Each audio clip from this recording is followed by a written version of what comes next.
Bom dia, Auto For. Agora vamos falar de um quadro que é muito especial, né? Tanto para a pessoa que está aqui quanto para quem está ali atrás da tela, que é o Gestão Sob Rodas. Tem muitos amantes de carro, náutica, duas rodas, né? Porém, gosta de saber dos bastidores das concessionárias. E eu estou aqui com prazer com meu irmão, Mais uma vez. Renan, que ele domina quase tudo, né? Conheci ele vendendo 4 rodas, vendendo pela Ford. Hoje está na Bajaj, vendendo 2 rodas. E aí, Renan, qual a diferença? Vou começar por essa pergunta. Qual a diferença entre o mundo de 4 rodas e 2 rodas? Primeiro, bom dia. E é assim, meu amigo, o mundo de veículos como um todo, náutica, 4 rodas, 2 rodas, é muito dinâmico, é muito rápido. Então você precisa ter muita sinergia com a equipe, você precisa ter muito conhecimento de mercado, você precisa ter muito conhecimento de produto e, além de tudo, né, você precisa vender. Independente do que seja, você precisa vender.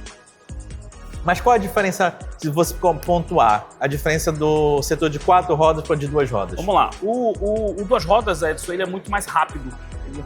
Ele acontece muito mais rápido, o volume é muito maior, né? Então, isso te requer um certo entendimento junto com o teu cliente, com a tua equipe, que tu monta uma estratégia também para que seja rápido, porque ela muda muito rápido, muito dinâmica, tá? O 4 rodas geralmente é mais consultivo, hoje passa a ser muito mais consultivo, seja ele 2 rodas quanto 4 rodas, mas o 4 rodas em si, veículos, carros, passa a ser muito mais consultivo, o cliente já chega na concessionária sabendo, já sabe preço, já sabe até condição de financiamento.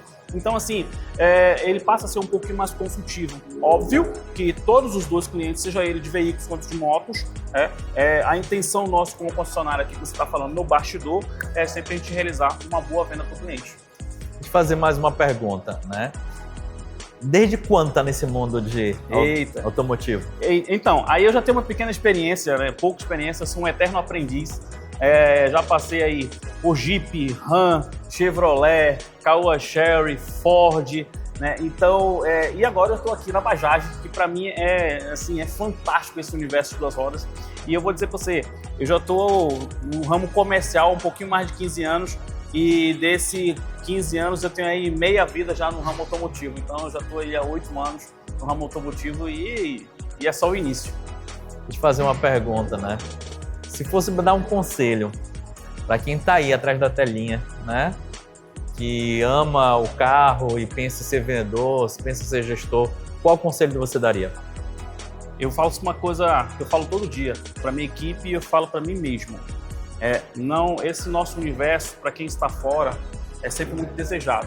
Para a gente, é uma guerra de foice todo dia. Por quê? A gente que trabalha em concessionária, a gente tem que ter... Nós somos um eterno psicólogo. A gente atende cliente aqui de todos os tipos, né? E nossa vontade aqui, a nossa intenção é sempre satisfazer. Mas quem quer entrar nesse universo, quem planeja, é aquela coisa. Você tem que estar se superando a cada dia e rompendo limites, porque os desafios são constantes. Vou fazer mais uma perguntinha para você. Hoje, você falou sobre ser um gestor, né? Tem que ter um mundaréu de situações, né? Inicialmente, conhecer bastante produto, conhecer do mercado e conhecer de pessoas. Mas se fosse elencar, o que é mais importante? Conhecer de pessoas.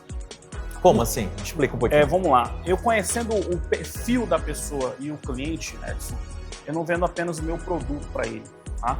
Mas eu consigo criar uma conexão com aquele cliente para que ele talvez seja um amigo, né, e seja o meu representante da marca, seja onde eu estiver. Tanto o cliente externo, né, quanto o cliente interno, que são seus vendedores também, né? Tanto o cliente interno, tá, que são o meu time de vendas, quanto o cliente externo. Então, muitas das vezes, o cliente ele chega aqui e ele está com uma dor, né? E aí tem o vendedor, né, que é para solucionar a dor daquele cliente, né? E muitas das vezes a gente procura entender aquele cliente para suprir a necessidade dele, fazer uma venda correta, certa, para que aquele cliente se torne um promotor teu. Essa é a nossa função. Deixa eu fazer mais uma perguntinha para a gente finalizar, né? Depois de tantos anos, né, já de concessionárias, isso, aquilo, qual foi, digamos, o momento assim mais louco que aconteceu na sua vida? Eu tive uma experiência recente, né?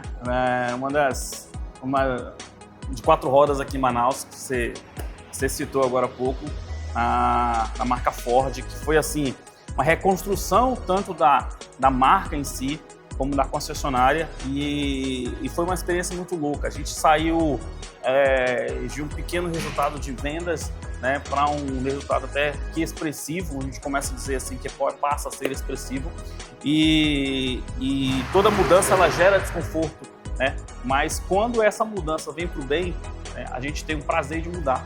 Então, mesmo com o desconforto diário, que era aquilo se renovando todo dia, superando, mas isso ficou marcado. Isso foi um dos pontos que ficou marcado. Aí tem Jeep também, que já é de outra cidade, outro universo, longe de tudo. Mas isso foi uma das coisas que marcou bastante. E como conciliar a vida profissional com a vida pessoal? Primeiro, é não deixar confundir, né? Eu digo que os 4 pontos da concessionária, você precisa estar blindado. Você entrar na concessionária, você precisa ver o teu universo, né? Você precisa realmente vestir a capa de profissional. Na verdade, a capa não. Você tem que ser profissional a todo momento. Por quê? Porque aqui, é como acabei de falar, que o cliente chega com dor. Seja ele para comprar, seja para resolver um problema, né? Porque são máquinas. Então, máquinas é passível parar a qualquer momento. Então, a gente procura atender bem o cliente, ouvir o cliente para poder satisfazer. Muitas das vezes a gente consegue ali contornar, né, diversas situações e consegue cativar amigos nesse nosso universo. Então, assim, precisa dividir muito bem. E o pessoal, quando você está fora da concessionária, óbvio, sempre prezando pela imagem, porque hoje o digital é tudo, então preza-se pela imagem sempre, né? Mas aí vive-se a vida pessoal, desestressa também com família, né? Quem tem seu hobby, que pratica seu hobby, para poder estar sempre muito bem no trabalho. Muito obrigado, Renan, pelas palavras. Vamos que vamos. Tem muito alto for ainda.